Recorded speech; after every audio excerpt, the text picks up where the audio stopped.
I was always kind of dreaming of this game since I've been a kid, you know, in a really real way.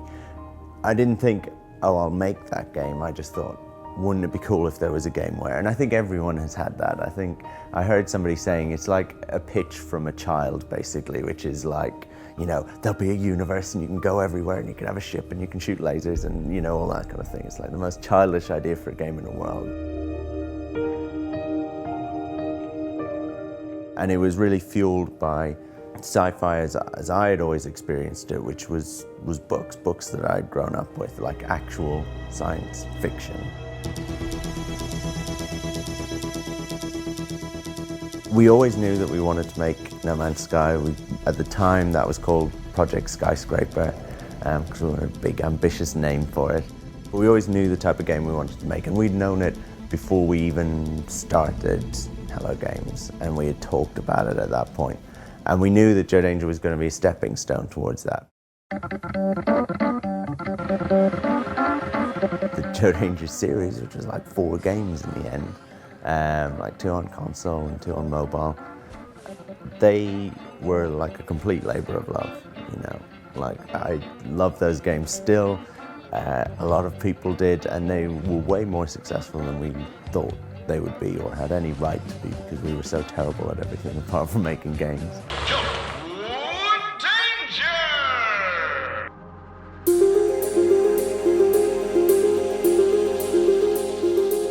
It really kind of properly started a year and a half ago. It's not quite a year and a half ago, like a year and 5 months or something. And that was when 4 of us, slightly different 4 to the 4 that had founded the company, just found a small room within that large office, and we actually just like literally locked the door and had a separate entrance and stuff like that, and squirreled ourselves away. And we started working on a prototype for No Man's Sky. And we actually didn't show the rest of the team because we just wanted almost the pressure and the isolation, almost like it was a startup within this small studio that had to prove themselves. And so we worked for a year actually on that prototype, which then turned into something much bigger, which is what we first showed at the VGXs. World premiere.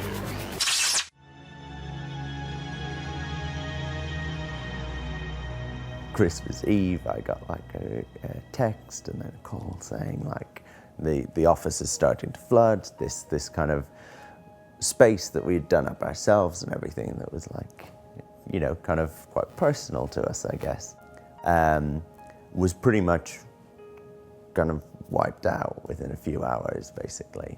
And we were back on our feet in a really crappy, lo-fi way. You know, within a couple of weeks, actually, we were set up, and that was definitely like indie development in like a microcosm. It was like the highs of like, you've announced a game, people love it, you know, you've been flooded, you're destitute, everything's gone, it's wiped out, go bankrupt. So yeah, it was a crazy couple of months, but man, like my faith in the community, like games, the community in general, was completely restored at that point, you know.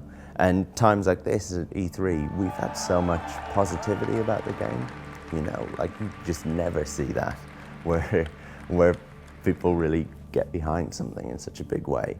And that's massively, massively meaningful to us and really fuels you.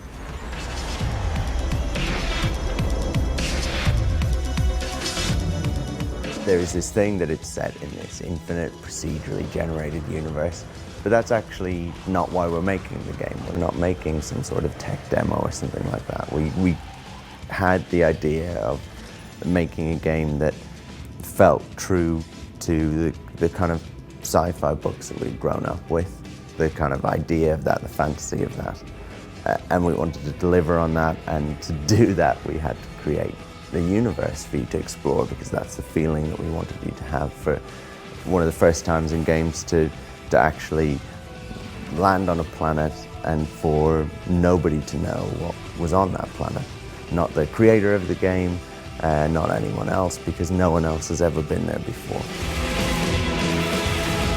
Give everyone a spaceship, start them all on a different planet. Give them a working, living, breathing universe that has planets with ecology, that has space stations and fleets of freighters and military and police and different races and all of them interacting, and let players loose and let them decide the game that they want to play, because that's what's interesting to me. I'm really interested by things that are less descriptive, actually, and less, hard-coded about what way you have to play it, and that don't start with a tutorial and then just kind of land you in and let you off to make your own fun. Having said that, it isn't just like some sort of empty blank canvas. There is a lore to the universe and there are decisions that we make based on that, and it has a personality.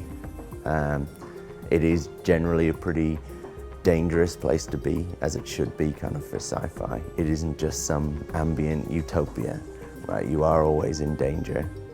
Actually, everyone starts on a different planet, but everyone starts on a different planet on the outside edge of the galaxy. And they all share that same galaxy. And for most people, they will try and make the journey to the center of the galaxy. And there's a reason why you would want to do that.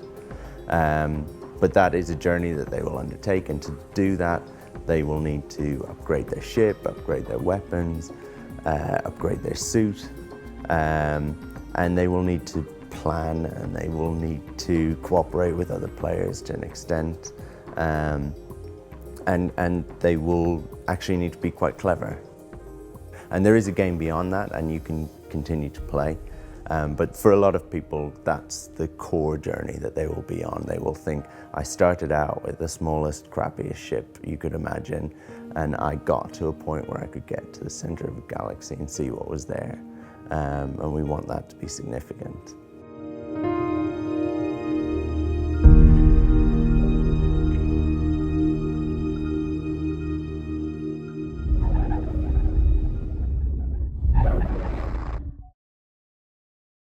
PlayStation